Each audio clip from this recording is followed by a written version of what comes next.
bottle of vitamins in one hand and a silent death sentence in the other.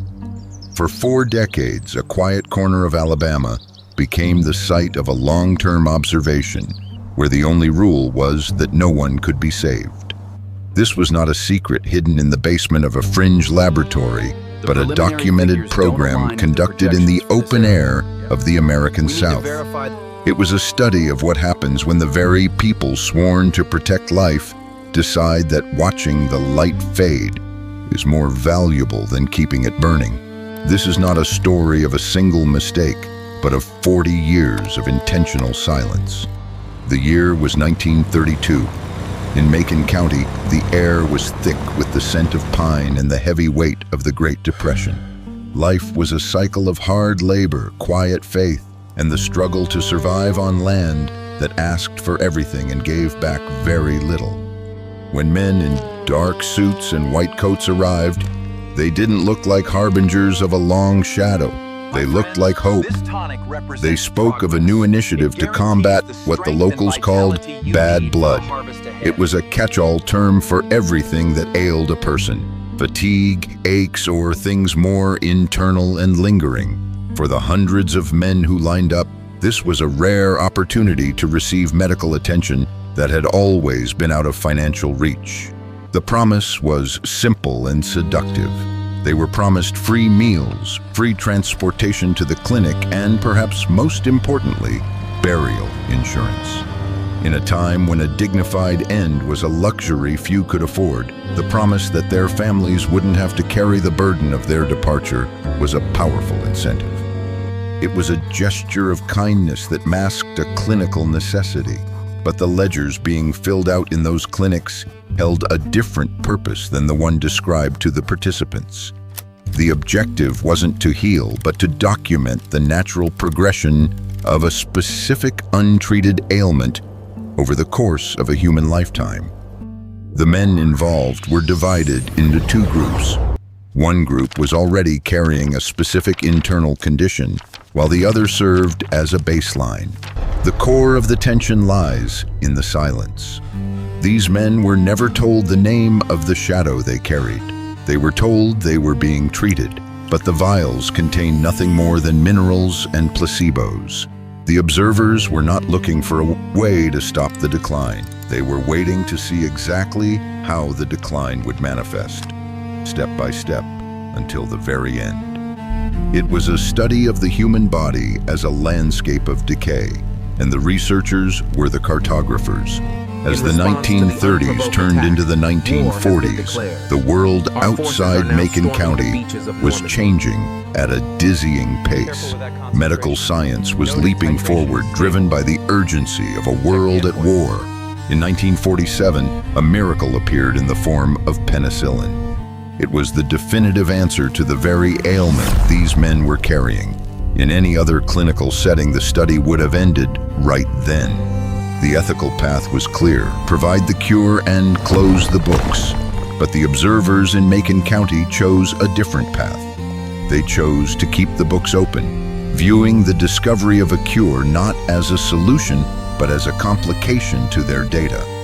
To ensure the study continued, the participants were actively prevented from seeking treatment elsewhere. This was the moment the observation turned into something far darker. Their names were distributed to local doctors and even to the military during the war, with specific instructions not to provide them with the new medicine. And this is precisely the justification was rooted in a cold academic curiosity. The observers argued that the study provided a unique, once-in-a-lifetime chance to see the full life cycle of the condition. They viewed the human beings in the study not as patients, but as data points in a long-form biological narrative that could only be completed by the arrival of the end. There was a bridge between the men and the observers. A woman named Eunice Rivers. She was a nurse who lived in the community, someone the men trusted and looked up to. She was the one who drove them to the clinics and sat with them during their exams. For many, she was the face of the program, the person who made the clinical feel personal. Her role creates a complex layer of the story. Was she a protector doing what she could within a rigid system, or was she the essential gear that kept the machinery of the observation turning? Her presence ensured that the men stayed in the study for decades, even as their health began to falter and the world around them modernized. She provided the comfort that kept them from asking too many questions. The atmosphere of the study was one of quiet, professional detachment. In the reports filed over the years, the language is sterile and clinical. There are no mentions of the families left behind or the personal struggles of the men as their bodies slowly failed them. There is only the data. Starting here, the observers watched as the condition moved from the initial stages into more complex internal complications. They watched as the men's vision clouded, as their hearts strained, and as their movements became labored. All of this was meticulously recorded, a slow-motion documentation of a process that could have been stopped with a single injection. The horror wasn't in the violence, but in the lack of it, the simple, passive act of watching. By the 1960s, the study had been running for over 30 years. It had survived through several administrations and multiple changes in leadership at the health organizations involved. It had become a self-perpetuating entity, an institutional habit that no one thought to question. The men in the study were now elderly, their lives defined by the long-term presence of a shadow they still didn't fully understand. They continued to show up for their exams, still believing they were part of a grand effort to improve their health. They were the survivors of a world that had moved on without them, still waiting for the cure they had been promised in 1932.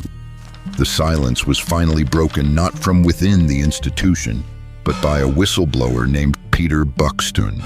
He was a social worker who had been hired by the health service and stumbled upon the files of the Macon County study.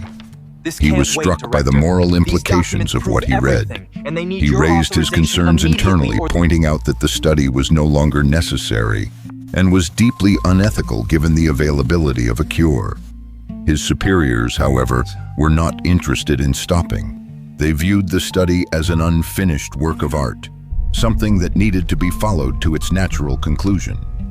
They saw the end of the study as a loss of information, rather than the end of a tragedy. It took years of persistence and the courage to look outside the system before the story reached the public. In 1972, a major newspaper finally published the details of the 40-year observation. The reaction was immediate and visceral. The public was confronted with the reality that their own health institutions had deliberately withheld treatment from hundreds of citizens for the sake of observation. The fallout led to congressional hearings and a fundamental shift in how medical research is conducted. It resulted in the creation of strict ethical guidelines and oversight committees that exist to this day, designed to ensure that the individual is never again sacrificed for the data. But the damage in Macon County was already done. The legacy of the study wasn't just found in the medical files, but in a deep-seated, multi-generational distrust of the medical establishment. In the communities affected, the lesson learned was that a white coat didn't always represent safety. It represented a potential for betrayal. This skepticism lingers, often resurfacing during modern health crises, a ghost of a 40-year experiment that refused to see the humanity behind the symptoms. The scars left by the study were not just physical, they were woven into the social fabric of an entire region. When we look back at the events in Alabama, we are faced with a series of uncomfortable questions that defy simple answers. How could so many professionals, many of whom were considered the best in their fields, agree to remain silent for so long? Was it a collective lapse in judgment? Or was it the result of a system that prioritized the abstract pursuit of knowledge over the tangible value of a human life? The observers didn't see themselves as villains. They likely saw themselves as pioneers, gathering information that would benefit future generations. But the cost of that information was paid by men who never had the chance to consent to the price. It is a reminder that the road to darkness is often paved with clinical intentions. The study also forces us to consider the nature of institutional momentum. Once a project of this scale begins, it develops its own gravity. It becomes harder to stop than it is to continue. Each year that passed made the previous years of observation more valuable, and thus the argument for continuing became stronger. It was a tragic cycle of logic where the longer the men suffered, the more important it became to document their suffering until the end. The study became an altar where human lives were offered to the god of complete data sets, a machine that couldn't be turned off because it had been running for too long. The setting of Macon County itself plays a role in the darkness of the narrative. It was an isolated world, a place where the social structures of the time made it easy for a government-funded program to operate without outside scrutiny. The participants were chosen because they were vulnerable, because they lacked the resources to question the authority of the men in suits. The study wasn't just a medical failure, it was an exploitation of social and economic fractures. It flourished in the gap between those who held the power of knowledge and those who were forced to trust it. In the final years of the study, the observers were no longer looking for new medical insights. Most of the data they were gathering was already well understood by the global scientific community.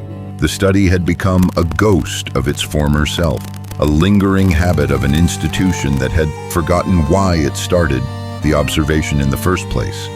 The men were dying not for the sake of a breakthrough, but for the sake of a completed ledger. Their final days were meticulously recorded not to save others, but to ensure that the 40-year timeline remained unbroken. The eventual apology from the highest levels of government decades later was a necessary gesture, but for many it felt like words whispered into a void. The compensation and the health benefits provided to the survivors and their families could not return the decades lost, or the health that had been allowed to wither. The apology acknowledged the facts, but it could never fully address the fundamental breach of the social contract. It was a recognition of a shadow, but it could not bring back the light that had been allowed to go out. This chapter of history remains a stark reminder that science is not a neutral force. It is a human endeavor, subject to the same biases, flaws, and moral blind spots as any other. The story of Macon County is a cautionary tale about what happens when we lose sight of the individual in favor of the group, and when the desire to observe the world overrides the duty to help those living in it. It is a reminder that the most dangerous silence isn't the absence of sound, but the absence of empathy in the face of suffering. This will help cool you down. The clipboard and the stethoscope can be tools of healing, or they can be the instruments of a cold, unyielding distance. The shadows of those 40 years still stretch across the landscape of modern medicine. They remind us that progress should never come at the expense of our fundamental humanity. Every time a patient questions a procedure or hesitates to trust a new treatment, the echo of the Alabama clinics can be heard. It is a legacy of skepticism that was earned through decades of quiet observation and withheld cures. The trust that was broken in 1932 is still being rebuilt, one patient at a time, in a world that is now much more aware of the potential for the observer to become the antagonist. As we look at the ledgers and the reports from that era, we see more than just medical notes. We see a reflection of a time when the boundaries of ethics were blurred by the pursuit of a perceived greater good. But the tragedy of Macon County teaches us that there is no greater good that can justify the systematic abandonment of a person in need. The true mystery isn't what was learned about the ailment, but what was lost about ourselves during those 40 years in the Alabama sun. It is a story that asks us to look at our own systems today and ask what we might be watching that we should be changing. The story ends not with a grand revelation, but with a quiet, lingering discomfort. It is the discomfort of knowing that such a thing was possible, and that it was carried out by people who believed they were doing the right thing.